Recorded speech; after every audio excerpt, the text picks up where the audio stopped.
Welcome students, Nijam College Karad. Myself Power May. My subject is Agriculture, Science and Technology. Last lecture we have to completed third commercial crop is a banana. Now today's lecture we start. Fourth crop is mandarin orange, म्हणजेच संत्रा. So next botanical name is Citrus reticulata, family Rutaceae. Synonym संतरा और संत्री, origin south east Asia. तर आपण पाठीमागच्या लेक्चरमध्ये तीन जे कमर्शियल क्रॉप्स होते, पाठीमागच्या आतापर्यंत जेवढे लेक्चर्स झाले त्याच्यामध्ये आपण काय केलेलं ते तीन कमर्शियल क्रॉप संपवलेले आहेत. Fourth and last commercial crop is mandarin, संत्रा हे आहे. तर बघूया त्याच्यासाठी लागणारे जे पॉइंट्स आहेत ते जे आपण बघणारे पॉइंट आहेत. आपण युजेस असेल, क्लायमेट असेल, सॉइल असेल, व्हरायटीज असतील, मॅन्युअर्स असतील, फर्टिलायझर्स असतील, इरिगेशन असेल, प्लांटिंग मेथड्स असतील, व्हरायटीज असतील, हे काय करणार आहे आपण बघणार आहे. तर बघा, तर पहिल्यांदा मी एक क्वेश्चन विचारते, तो तुम्ही बघा आणि त्याचं उत्तर काय करायचं आहे शोधून ठेवायचं. अर्थातच मी लेक्चर चालू असताना तुम्हाला उत्तर देणारच आहे. तरी पण which city is Maharashtra is a famous for mandarin orange. आता कोणती सिटी आहे महाराष्ट्रामधली हे विचारलेलं आहे. आता तर ते तुम्ही तर शोधणार असाल किंवा तुम्हाला माहिती असेल तरीही मी तुम्हाला सांगते. Nagpur is also major commercial and political centre of Vidarbha region of Maharashtra and is also famous through the country of Orange City. आणि नागपूरला काय म्हटलं जातं, ऑरेंज सिटी असं म्हटलं जातं. म्हणजे नागपूर हे काय आहे, ऑरेंजसाठी फेमस सिटी आहे. जशी केळीसाठी जळगाव होती तशीच संत्र्यासाठी कोणती आहे, नागपूर आहे. तर बघा नेक्स्ट त्याचा फर्स्ट पॉइंट जो आहे uses.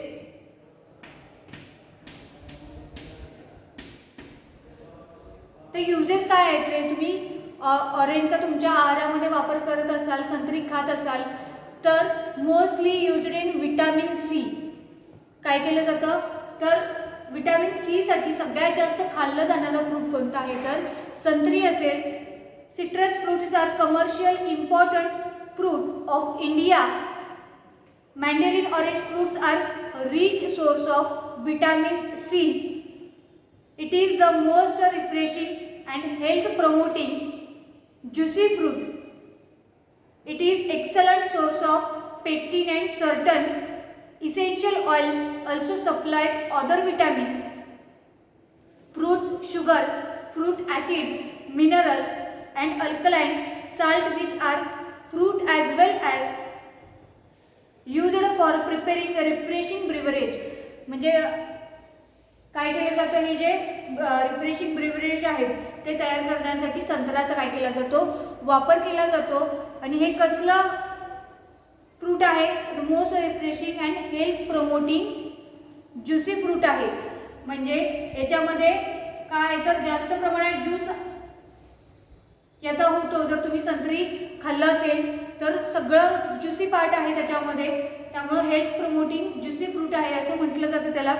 Next mostly the juice is advised in patients.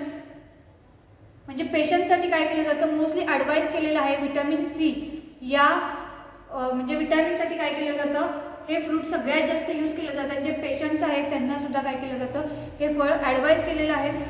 The segments of orange are canned and other commercial products are citric acid and pectin etcetera. Next soil बघा, त्याच्यासाठी लागणारी जी सॉइल आहे. Second त्याचे uses आपण बघितले. नेक्स्ट सॉइल असेल म्हणजे हे शक्यतो एनर्जी ड्रिंक म्हणून सुद्धा काय केलं जातं, ऑरेंज वापरला जातो. नेक्स्ट सॉइल जे आहे, mandarin orange trees grow luxuriously in 1.5 metre deep well drained soil. Soil which are medium light loam deep, well drained, free from excess salts and having adequate content of organic matter are most suitable. The presence of soil as problem drainage. The presence of lime also affects growth oranges. Lime should be below 10%. The pH range of soil orange is 6.5 to 7.5. त्याच्यासाठी लागणारी pH range किती आहे 6.5 to 7.5. एवढं काय लागतं तर त्याचा pH range त्या सॉइलचा असावा लागतो.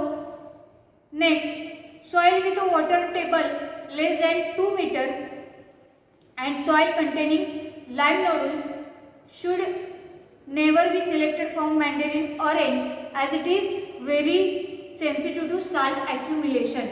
तर हे काय झालं याच्यासाठी लागणारी जी सॉइल आहे. नेक्स्ट पॉइंट आहे climate.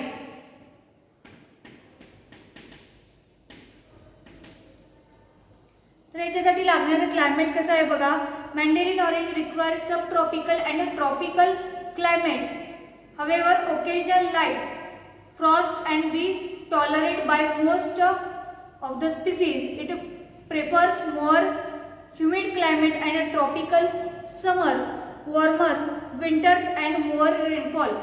Average temperature requirement for 10 degree Celsius to 37 degree Celsius. Mandarin orange tolerate extremes and temperatures.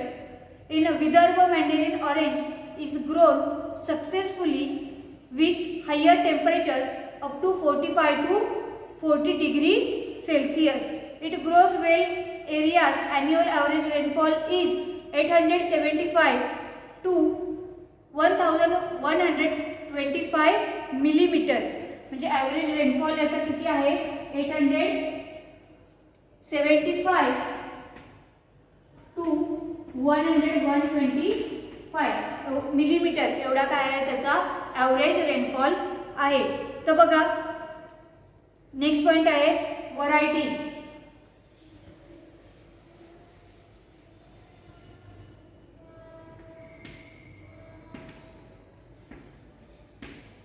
आता याच्या संत्र्याचे सुद्धा काय आहे तर वेगवेगळ्या जाती आहेत. नागपूर संत्रा is grown commercial in Vidarbha region. म्हणजे नागपूरची जे संत्री आहेत ते कमर्शियली ग्रो केले जातात. The important varieties are Coorg mandarin Karnataka, Kinnow hybrid variety आहे ही, imperial hill orange, Mudkhed seedless honey for kitchen gardening आणि सातसुमा या काय तर याच्या व्हरायटीज आहेत. Next point is propagation.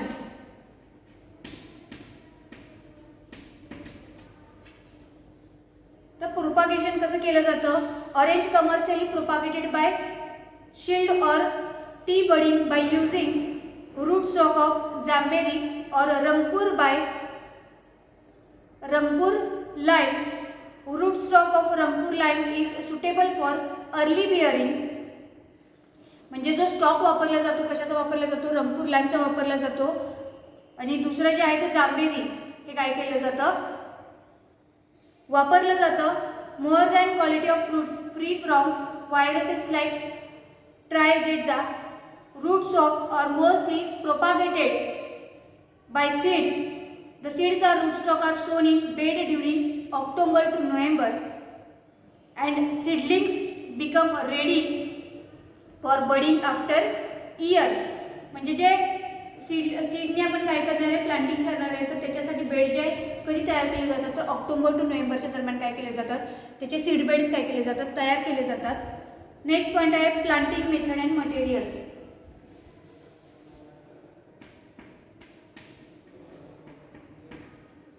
Planting methods and materials.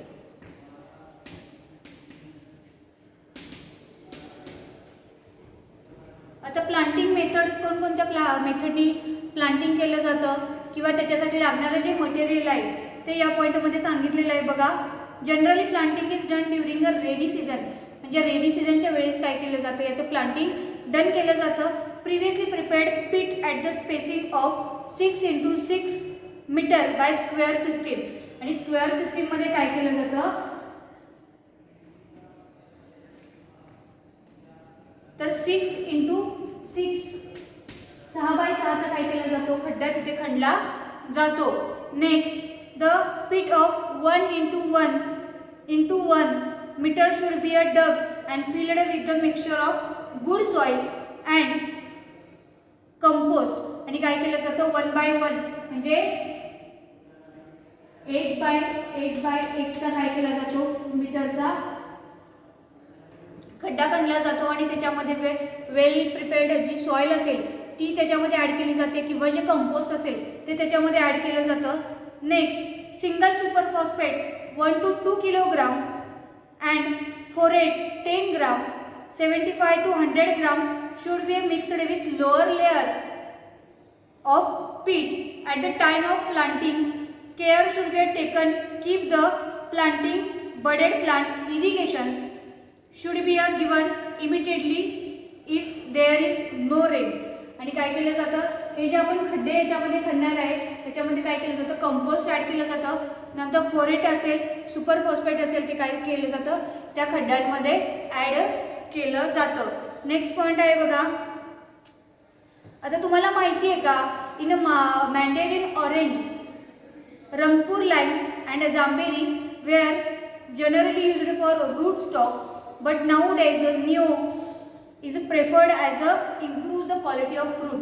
म्हणजे रूट स्टॉकमध्ये जे आपण बडिंग करतोय, टी बडिंग करतोय, त्याच्यामध्ये कोणतं 2 व्हरायटीज यूज केल्या जायचे तर रंगपूर लाईम अँड जांबेरी. तर आता कोणती यूज केली जाते, न्यू ही एक व्हरायटी आहे ती काय केली जाते, यूज केली जाते. नेक्स्ट पॉईंट आहे इरिगेशन.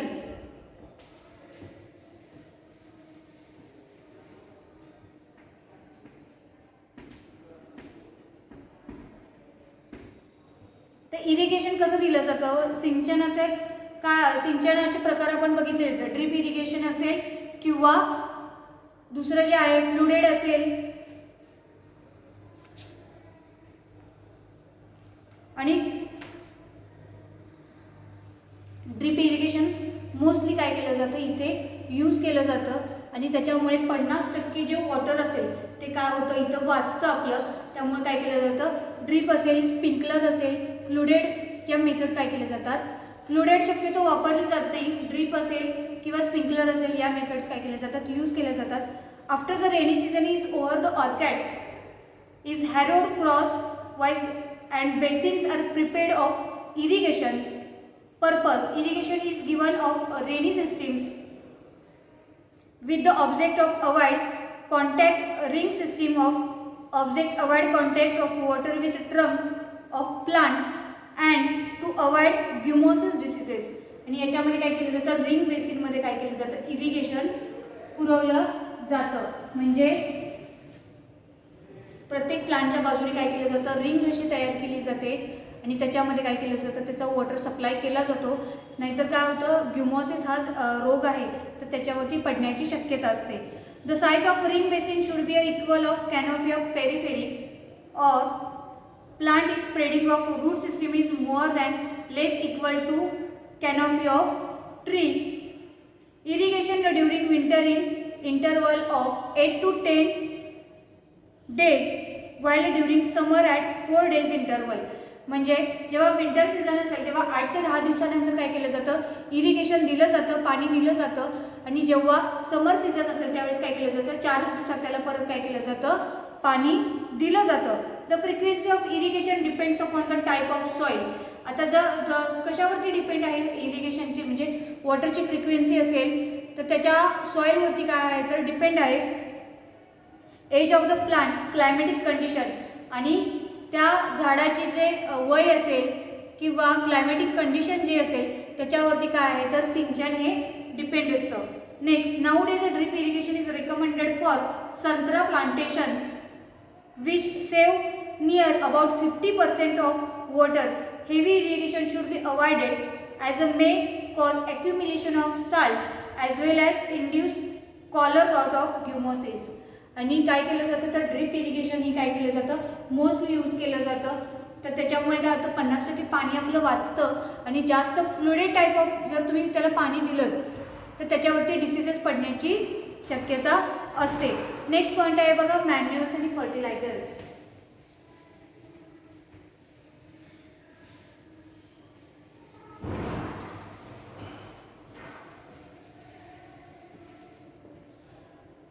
तर बघा मॅन्युअर्स आणि फर्टिलायझर्स कोणकोणती खते त्याच्यामध्ये दिली जातात.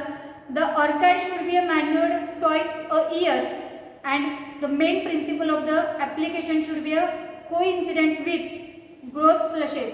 म्हणजे काय केलं जातं तर एका वर्षामध्ये त्याला 2 वेळा काय केलं जातं मॅन्युअर्स वापरलं जातं. Manure should be applied 1 to 2 months before flowering while fertilisers are applied just before flowering and fruit sets. म्हणजे 1 ते 2 महिन्यानंतर जेव्हा तुम्ही प्लांटेशन करणार 1-2 महिन्यानंतर काय होतं बिफोर फ्लावरिंग म्हणजे जेव्हा त्याला फ्लावरिंग येणार आहे प्लांटिंग केल्यानंतर त्याच्या आधी 1-2 महिने काय केलं जातं तर त्याला हे जे मॅन्युअर्स असतील ते तिथे वापरले जातात. Generally manures or fertilisers are applied during June, July and January to February. म्हणजे जून टू जुलै और जानेवारी टू फेब्रुवारी दरम्यान काय केलं जातं तर तिथे मॅन्युअर्स यूज केले जातात. Next in the month March of August tree should be a spread with micronutrients that is 0.2% zinc sulphate with onset of new growth. म्हणजे काय केलं जातं तर इन मंथ मार्च अँड ऑगस्टमध्ये काय केलं जातं तर त्याच्यावरती काय स्प्रे केलं जातं मायक्रोन्यूट्रिएंट्स असतील लाईक झिंक सल्फेट काय केलं जातं त्याच्यावरती स्प्रे केलं जातं विथ ऑनसेट ऑफ न्यू ग्रोथसाठी काय केलं जातं त्याच्यावरती झिंक सल्फेट हे स्प्रे केलं जातं.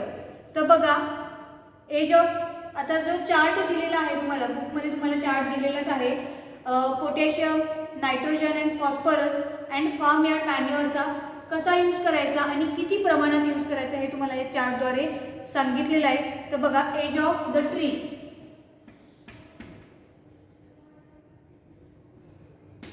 Age of the tree.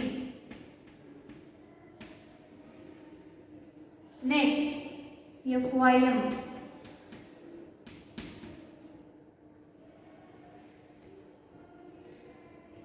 Nitrogen,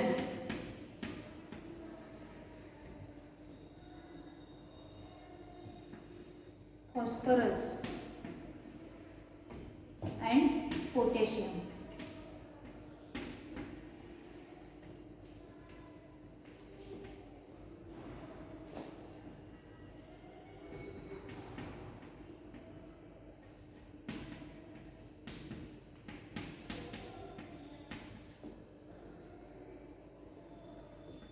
kilogram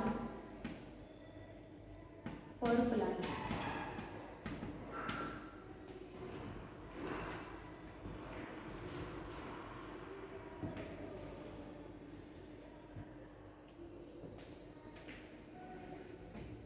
तर बघा एज ऑफ द ट्री इथे चार्टद्वारे तुम्हाला nitrogen, phosphorus, potassium, farm yard manure आणि त्या झाडाचं वय त्या झाडाच्या वयानुसार काय केलेलं आहे इथं तुम्हाला कसं मॅन्युअर्स आणि फर्टिलायझर्स याच्यामध्ये ॲड करायचे आहेत. बघा 1 year ओल्ड प्लांट जर असेल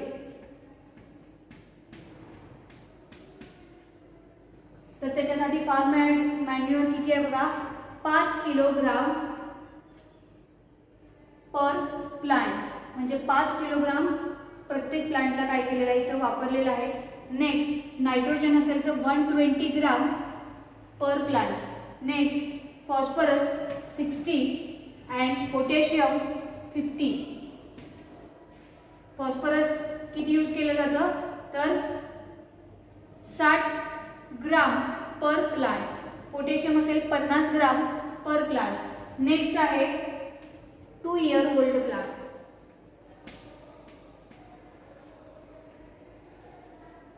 सेकंड इयरला काय केलं जातं form yard manure 10 kilogram per plant, 240 gram per plant, 120 gram per plant आणि नेक्स्ट आहे 120 ग्राम पर प्लांट. तसंच